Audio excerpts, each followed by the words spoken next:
अस्मद्गुरुपरमगुरून् यतिवरपूर्णौ सयामुनं रामं पद्माक्षणाथषड्जित्सेनेशरमारमावतीन् वन्दे वन्दे वृन्दावनचरं वल्लवीजनवल्लभं जयन्ती सम्भवं धाम विजयन्ती विभूषणं श्रीमान् वेङ्कटनाथार्य कवितार्के केसरी वेदान्ताचार्यवर्यो मे सन्निधत्तां सदा हृदि வஞ்ச பரசமயம் மாற்ற வந்தோன் வாழியே மன்னுபுகழ் பூதூரான் மணமுகப்போன் வாழியே கஞ்ச திருமங்கை உகக்க வந்தோன் வாழியே கலிய நுரை குடிகொண்ட கருத்துடையோன் வாழியே செஞ்சொல் தமிழ்மறைகள் எழுந்துரைப்போன் வாழியே திருமலை மால் திருமணியாய் சிறக்க வந்தோன் வாழியே தஞ்ச பரகதியை தந்தருள்வோன் வாழியே செந்தமிழ் தூப்புல் திருவேங்கடவன் வாழியே வஞ்ச பரசமயம் மாற்ற வந்தோன் வாழியே.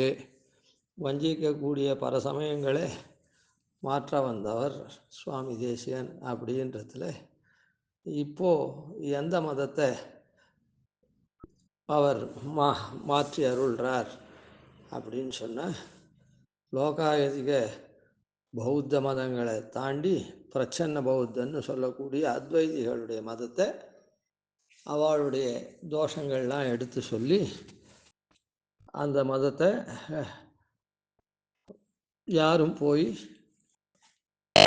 நல்லவர்கள் அதை தாண்டி அது நன்மதம் அப்படின்னு எடுத்துட்டு கடைசியில் வஞ்சிக்கப்பட்டவர்கள் ஆகக்கூடாது அப்படின்னு பண்ணுறாருன்றதை பார்த்துன்னு வரும். அதில் முதல் பாசுரத்தில்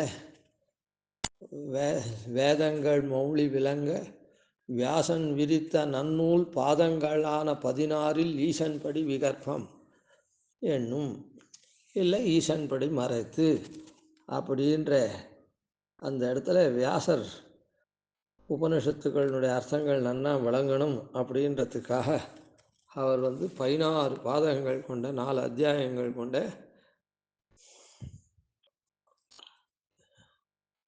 பிரம்மசூத்திரத்தை பண்ணியிருக்கார். ஒவ்வொரு பாதத்திலையும் எம்பெருமான் ஒவ்வொரு குணாளன் அப்படின்னு அதில் ஸ்தாபிச்சிருக்கார். அதை அவ மாத்திரா அந்த 4 அத்தியாய குணங்கள், ஒவ்வொரு அத்தியாய குணங்களும் 4 பாத குணங்கள்னால ஸ்தாபிக்கப்படுறது அப்படின்றத இங்கே காண்பிக்கிறார். ஷஷ்டா தேஹி ஸ்வனிஷ்டோ நிரவதி மகிமா பாஸ்தபாதா ஸ்ரிதாப்தா காத்மாதேரிந்திரியாதேருச்சின உச்சித ஜனனகிருத் சம்ஸ்ருதோ தந்திரவாகி நிர்தோஷத்வாதிரம்யோ பகுபஜனபதம் ஸ்வர்க கர்ம பிரசாத்யா பாபச்சித் பிரம்மநாடி கதிகிருத் அதிவகன்னே சாமியதாத்திரவேதி அப்படின்னு 4 அத்தியாயங்களுடைய 16 பாதங்களுடைய குணங்களை சாதிக்கிறார்.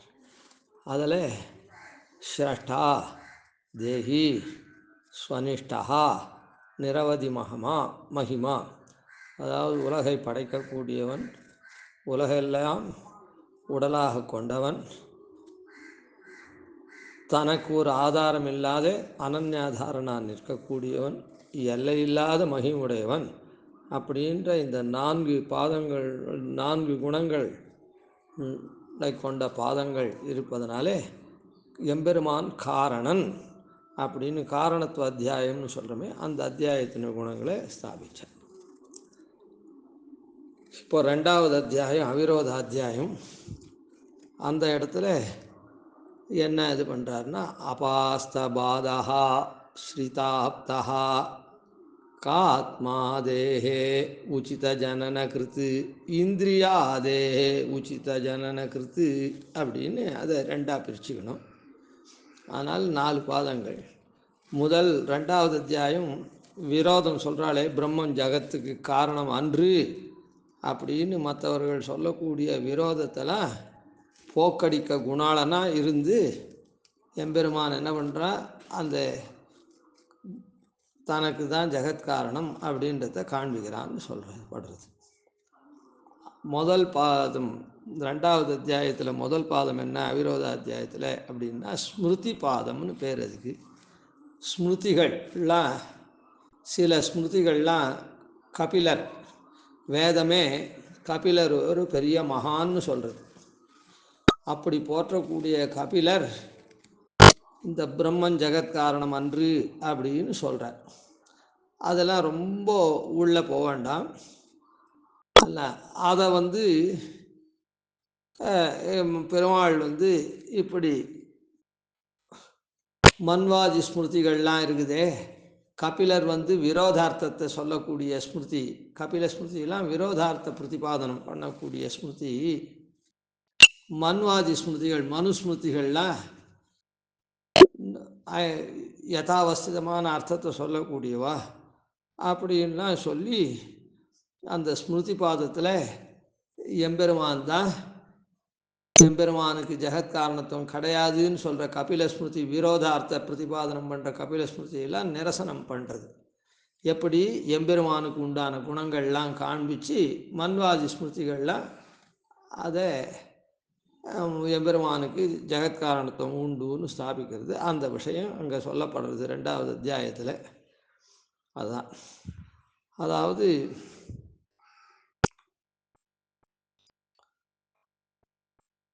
அந்த ஸ்மிருதி பாதத்தில்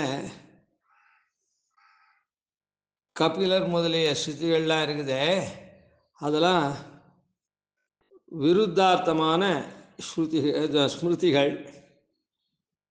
அவள்லாம் கொண்டிருக்கிறது யுக்தி, ஆபாசமான யுக்திகள்லாம் கை கொண்டிருக்கிறார். நியாயமான யுக்தியை கை கொள்ளாமல் ஆபாசமான யுக்தி எல்லாம் கை கொண்டிருக்கா. அதில் இது ரெண்டுத்தையும் நிராசனம் பண்ணுறது அந்த, அதாவது மன்வாதி ஸ்மிருதிகள்னால எம்பெருமானுடைய ஆராதனம், எம்பெருமான் ஜெகத்தை சிருஷ்டிக்கிறான், அப்புறம் நாம் பண்ணக்கூடிய கர்மாக்கள் எல்லாம் எம்பெருமானுடைய ஆராதனம் அப்படின்னா அதில் சொல்லப்பட்டிருக்கு. அதனால் கபிலர் முதலிய ஸ்மிருதிகளில் சொன்ன ஆபாச யுக்தின்னா பொருந்தாத யுக்திகள்லாம், தகாத யுக்திகள்லாம் சொல்லி அவள் ஸ்தாபிக்கிறது. இதெல்லாம் போக்கடிச்சதுனால அந்த ரெண்டாவது ஸ்மிருதி பாதத்தில் இவன் அபாஸ்த பாதகா, பாதகா அப்படின்னா தோஷம். அந்த தோஷங்கள்லாம் என்ன பாதிக்கக்கூடிய அதெல்லாம் போக்கடிக்கப்பட்டவனா எம்பெருமான் இருக்கான் அப்படின்றது அந்த பாதத்தில் சொல்கிறது, ஸ்மிருதி பாதத்தில்.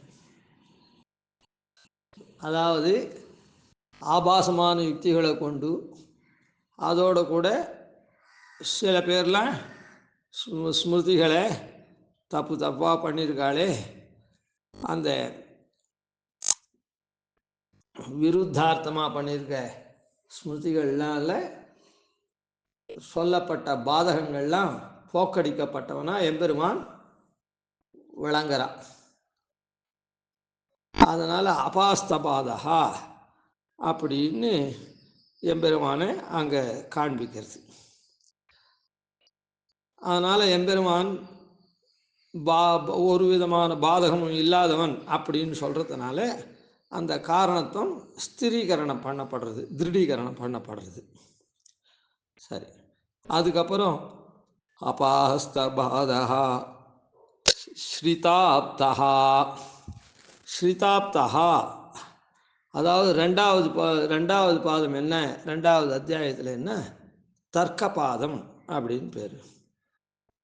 தர்க்க பாதத்தில் அங்கே ஸ்மிருதிகள்லாம் ஜெகத்காரணம் இல்லைன்னு சில ஆபாசமான யுக்திகளை கொண்டு சில இதெல்லாம் சொல்லித்து.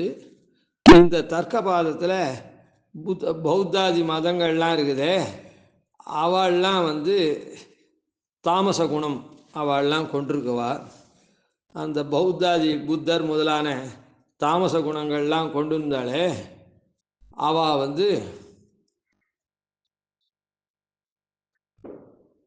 அனாப்தா. நமக்கு ஆப்தாள் யார் இருக்க முடியும்?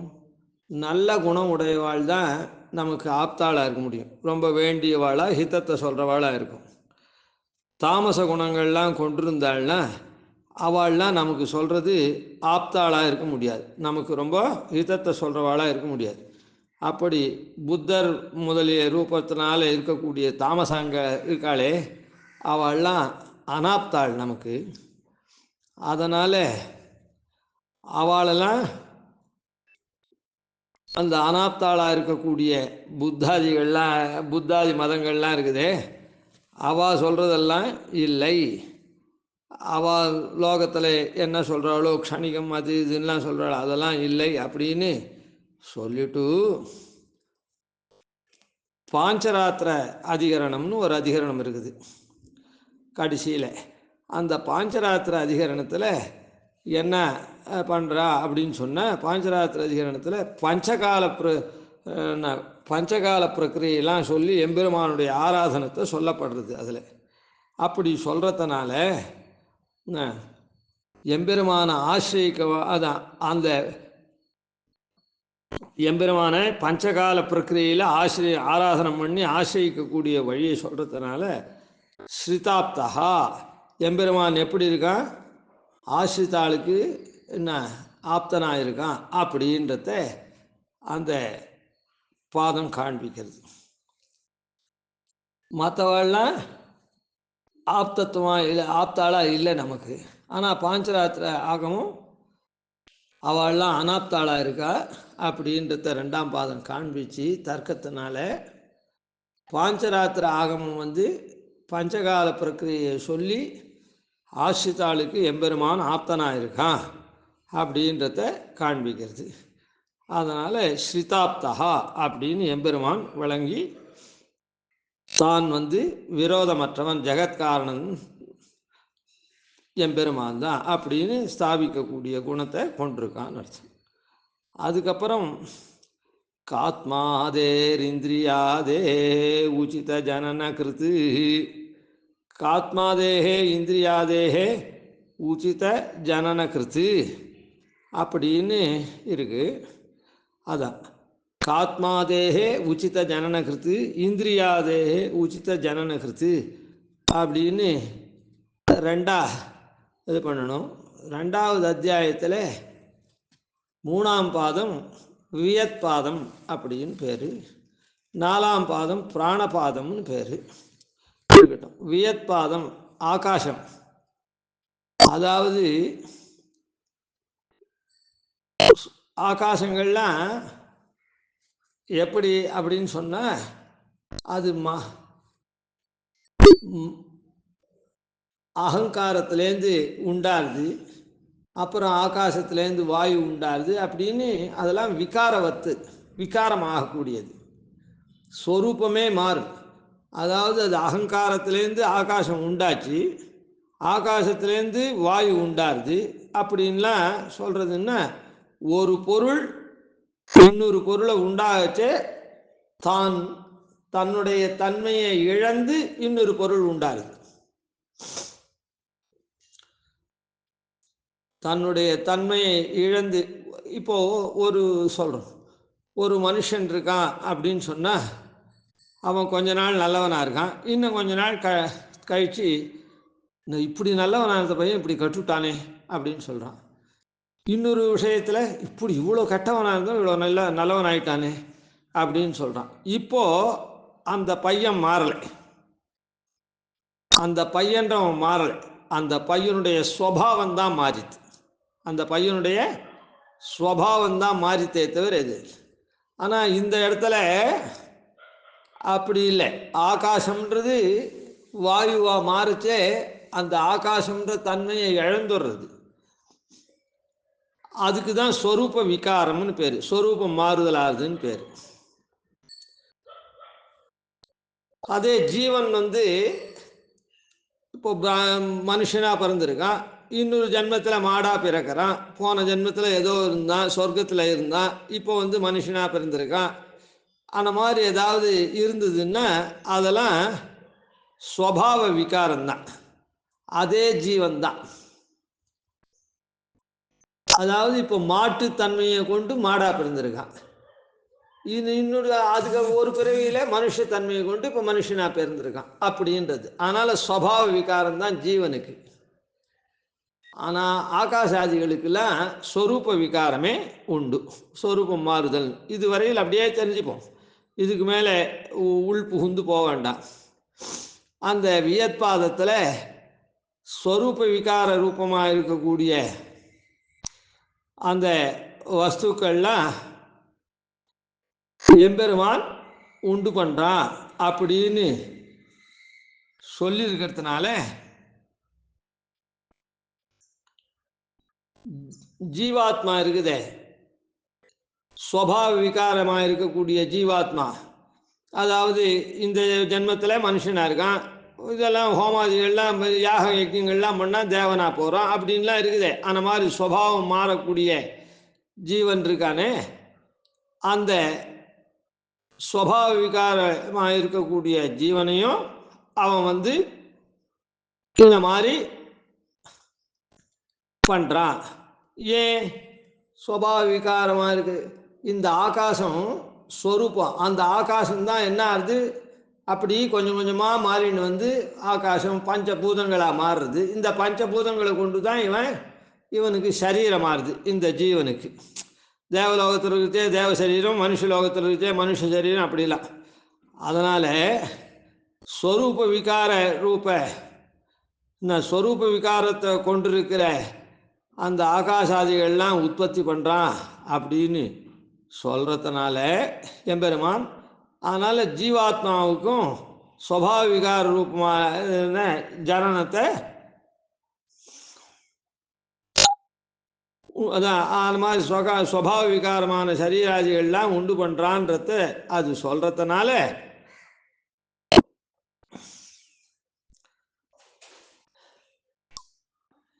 ஆகாசம் என்ன ஆத்மா என்ன இதெல்லாம் தகுந்தபடியாக என்ன உச்சித ஜனனக்கிறது, தகுந்தபடியாக சிருஷ்டிக்கிறான் அப்படின்றது. அதாவது எம்பெருமான் தான் அந்தந்த ஜீவர்கள் பண்ணின புண்ணிய பாபத்துக்கு தகுந்த மாதிரி இந்த பஞ்சபூதங்களாக இருக்குதே அதெல்லாம் கொண்டு அந்த அவளுடைய கர்மாவுக்கு தகுந்த மாதிரி அவன் இந்த மாதிரிலாம் பண்ணி வைக்கிறான்.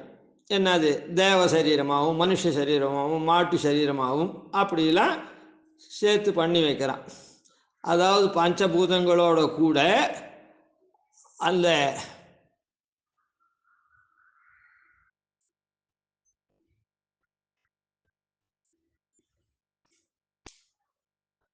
இந்த ஆத்மா இது ரெண்டுத்தையும் சேர்த்து தகுந்தவாறா பண்ணி வைக்கிறான் அப்படின்னு அந்த பாதத்தில். இது எப்படி நடக்கிறது அப்படின்னா, அந்த இடத்துல இந்த இது ஸ்வரூப விகாரமாச்சே, இது ஸ்வபாவ விகாரமாச்சே, இதெல்லாம் எம்பெருமான் பண்ணலை அப்படின்னு அதெல்லாம் ஜீவன் நித்தியமாக இருக்குது. ஆனால் ஆகாசாதிகள்லாம் அழியக்கூடியதாக இருக்குது, அழிஞ்சு தோன்றக்கூடியதாக இருக்குது. பிரளய காலத்தில் அழியிறது, சிருஷ்டி காலத்தில் உற்பத்தி ஆகுது. அதனால் இதெல்லாம் பிரம்மம் இந்த மாதிரிலாம் பண்ண முடியாது அப்படின்னு சொல்கிற ஆக்ஷேபத்துக்கு இல்லை. அதை இந்த மாதிரி பஞ்சபூதங்களோட கூட அந்த ஜீவனையும் சேர்த்து இப்படி தான் எம்பெருமான் தான் சிருஷ்டிக்கிறான் அப்படின்னு அந்த 7வது அத்தியாயத்தில், அதான் 7வது பாதத்தில் சொல்லப்படுறது, 2வது அத்தியாயத்தினுடைய 3. அதனால் இப்படி ஸ்வரூப விகாரமாக இருக்கக்கூடிய ஆகாசாதிகளையும் ஸ்வபாவிகாரமாக இருக்கக்கூடிய ஜீவர்களையும் எம்பெருமான் தான், ஆத்மாக்களையும் எம்பெருமான் தான் தகுந்தபடி சிருஷ்டிக்கிறான் அப்படின்றது 7வதுல அந்த கல்யாண குணம் இருக்கான் அப்படின்னு சொல்லப்பட்டது. அதுக்கப்புறம் இந்திரியங்கள் இருக்குதே, இந்திரியாதே உச்சித ஜனன கிருத்து. இப்போ சரீரங்களில் இந்திரியங்கள் இருக்கோல்ல, அந்த இந்திரியங்கள்லாமும் தகுந்தபடியாக எம்பெருமான் தான் சிருஷ்டிக்கிறான் அப்படின்னு சொல்லி பிராணபாதத்தில் சொல்லப்படுறது. இந்திரியானாம், இந்திரியங்கள் என்ன, அப்புறம் முக்கிய பிராணன் என்ன, இவைகளுடைய என்ன இவைகள்லாம் உண்டு பண்ணுறது. இந்த சரீரம் இயங்கணும்னு சொன்னால் இந்திரியங்கள் வேணும். ஏன்னா இந்திரியங்கள்னால்தான், கர்மேந்திரியங்கள்னால்தான் காரியம் பண்ணப்படுறது. ஞானேந்திரியங்கள்னால்தான் விஷயத்தை தெரிஞ்சுக்க முடியுது. மனோ இந்திரியங்கள்னால தான் அந்த காரியம் பண்ணுறதோ விஷயத்தை தெரிஞ்சுக்கிறதோ அதெல்லாம் அந்த மனசினுடைய சகாயத்தினால தான். அதனால் அதுக்கப்புறம் பிராணன் இருந்தால் தான், பிராணன் அபானன் அப்படின்னு பஞ்ச பிராணன் இருக்கு, அதெல்லாம் இருந்தால் தான், முக்கிய பிராணன் இருந்தால் தான் அந்த சரீரம் இயங்க முடியும். இல்லைன்னா சரீரம் மரிச்சு போன மாதிரி ஆகிடும். இதெல்லாம் உண்டு பண்ணுறதும் எம்பெருமான் தான் அப்படின்னு சொல்லப்படுறது. எதில்? 8வது பாதத்தில். அதனால் இந்திரியாதேகே உச்சித ஜனனகிருத்து. இப்போது இந்த மாதிரி இந்த சரீரத்துக்கு இந்திரியாதிகள்லாம், ஏன்னா இந்திரியாதிகள்லாம் எதுலேருந்து உண்டாகுதுன்னா அகங்காரத்துலேருந்து. அகங்காரம் 3 விதமான அகங்காரம் ரொம்ப உள்ள போல். அகங்காரத்துலேருந்து 3 வித அகங்காரத்தில் தாமச அகங்காரத்துலேருந்து இந்த இதெல்லாம் உண்டாருது. என்னது? ஆகாஷாதி பஞ்சபூதங்கள் உண்டாருது. சாத்விக அகங்காரத்துலேருந்து இந்திரியங்கள் உண்டாருது. அப்படின்னா இப்போ அந்த இந்திரியங்கள்லாம் இந்த சிருஷ்டியில் உண்டு பண்ணி யார் இது மாதிரி சேர்த்து வைக்கிறான்னா அதுவும் எம்பெருமான் தான் அப்படின்றத அந்த பாதத்தில் சொல்கிறது. ஏன்னா ஒரு சிருஷ்டி பண்ணுறதுன்னு சொன்னால் சரீரம் வேணும், அப்புறம் இந்திரியங்கள் வேணும். இப்போ இதெல்லாம் யார் பண்ணுறா அப்படின்றத பிரசங்காத்து அங்கே எம்பெருமான் ஜெகத்காரணம் இல்லைன்னு சொன்ன தோஷத்தை போக்கினா, அப்புறம் அந்த எம்பெருமான் ஜெகத்காரணமாக இருக்க முடியாது அப்படின்னு சொன்னால் காரணத்தை தான் தியானம் பண்ணணும் அப்படின்னு சொல்லிருக்கிறதுனால, அந்த காரணனா எம்பெருமான் இருக்கான், அவனை பஞ்சகால பிரக்கிரியில் திருவாராதனம் பண்ணி அவனை அடையலாம் அப்படின்னு சொல்லக்கூடிய பாஞ்சராத்திர சாஸ்திரத்தில் மாத்திரம், அதான் பாஞ்சராத்திர சாஸ்திரத்தில் அவன் ஆசிரித்த ஆளுக்கு ஆப்தனாக இருக்கான் அப்படின்றத காண்பிக்கிறது. மற்றவாள்லாம் ஆசிரிக்கிறதுக்கு ஆப்ததமாக இல்லை, அவள் சொல்கிற வழி அப்படின்றது சொல்லப்பட்டதுனால சரி. அப்புறம் அப்படியே பிரசங்காத்து, ஐயோ சரீரம் வேணுமே, அதை யார் இந்த மாதிரிலாம் பண்ணுறா, இந்திரியங்கள் வேணுமே அப்படின்ற கேள்விக்கு அதையும் போக்கடிச்சு காத்மாதேகே உச்சித ஜனனகிருத்து இந்திரியாதேகே உச்சித ஜனனகிருத்து அப்படின்ற இந்த 4 குணாலனை சொல்லியிருக்கிறதுனால எம்பெருமான் ஜெகத்காரணம் ஆக முடியாது அப்படின்னு சொல்கிறதெல்லாம் இல்லை அப்படின்றத விரோதமே கிடையாது. எம்பெருமான் தான் ஜெகத்காரணம் அப்படின்றத ஸ்மிருதி பாதம் என்ன, தர்க்க பாதம் என்ன, வியத் பாதம் என்ன, பிராண பாதம் என்ன, இப்படி 4 பாதத்துலேயும் அவன்தான் எம்பெருமான் தான் இதை சிருஷ்டி பண்ணக்கூடியவன், அந்த விரோதமெல்லாம் அற்றவன் அப்படின்னு சொல்கிறது. அந்த அவிரோத அத்தியாயத்தை ஸ்தாபிக்கப்படுறது இந்த 4 பாதங்கள்னால. அதுக்கப்புறம் சாதனாத்தியாயம், உபாயத்தை சொல்லக்கூடிய அத்தியாயம்.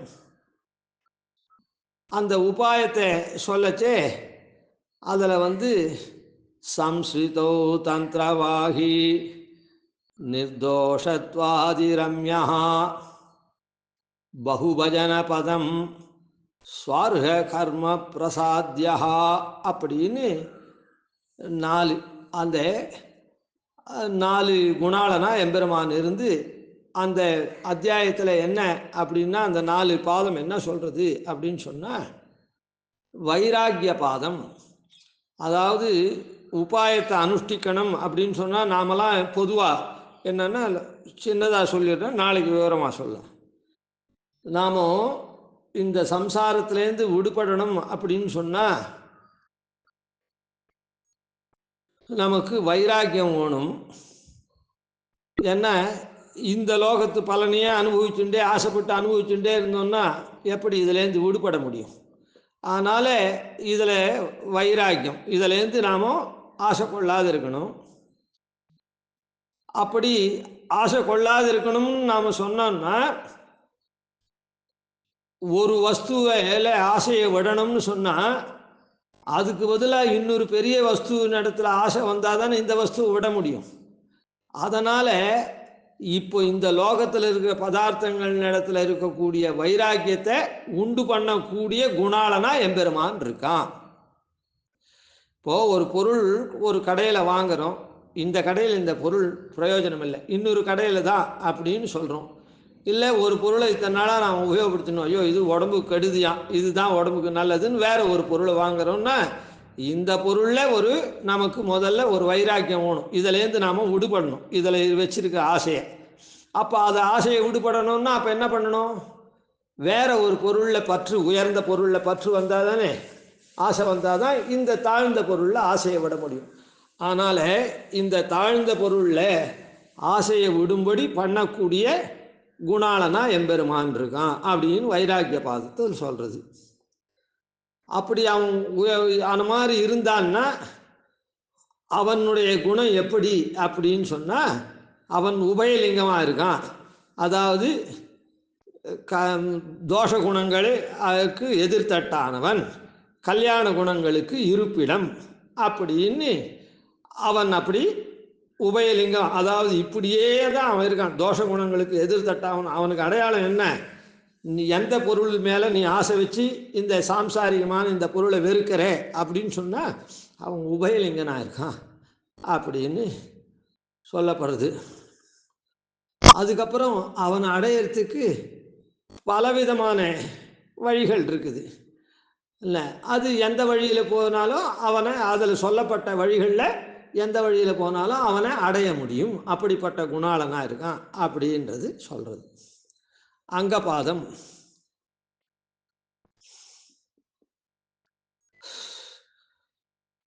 வைராக்கிய பாதம், உபயலிங்க பாதம்,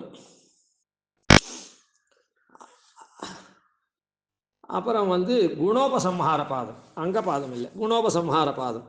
அதாவது இந்தந்த வழியாக அவனை அடையலாம் அப்படின்னு சொல்லிட்டு பலவித வழிகள் இருக்குது. அதாவது உபாசனம், பலவித உபாசனம், அவனை உபாசனம் பண்ணுற விதம் நிறைய.